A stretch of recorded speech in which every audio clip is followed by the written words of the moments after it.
વાવ થરાદ જિલ્લાના થરાદ તાલુકાના ચાચર ચોક ગામે નવરાત્રી પર્વ દરમિયાન ત્રીજી પેઢીથી મુસ્લિમ સમાજના ભક્તો દ્વારા દેશી ગરબા ગવાય છે।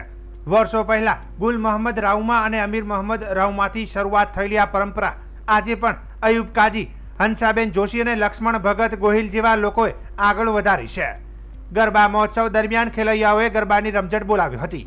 આ પ્રસંગે પૂર્વ ધારાસભ્ય ગુલાબસિંહ રાજપૂત, રાજપૂત સમાજના પ્રમુખ ડીડી રાજપૂત, પૂર્વ નગરપાલિકાના પ્રમુખ પથુસિંહ રાજપૂત, વિક્રમસિંહ રાજપૂત, શ્રીરામ સેવા સમિતિના પ્રમુખ જગદીશસિંહ પરમાર તેમજ અન્ય અગ્રણીઓ મોટી સંખ્યામાં હાજર રહ્યા હતા। કાર્યક્રમમાં શસ્ત્ર પૂજનનું પણ આયોજન કરવામાં આવ્યું હતું।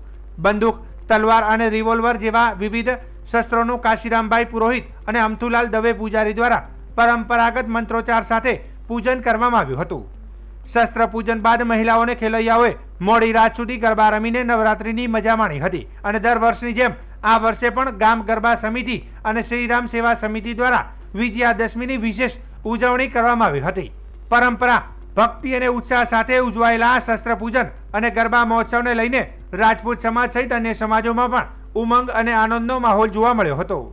આજે ચાચર ચોકમાં મા અંબાના 9 દિવસના નોરતા પછી આજે દશેરાના દિવસે સમગ્ર થરાદના સૌ આગેવાનો દ્વારા અહીંયા શસ્ત્ર પૂજન કરવામાં આવ્યું છે। છેલ્લા 61 વર્ષથી અહીંયા ગામ ગરબો થાય છે અને સાથે સાથે શસ્ત્ર પૂજન પણ થઈ રહ્યું છે।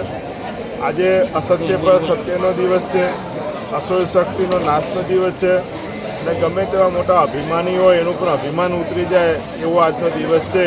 ત્યારે વિજયાદશમીના સૌ થરાદવાસીઓને હાર્દિક શુભકામના પાઠવું છું।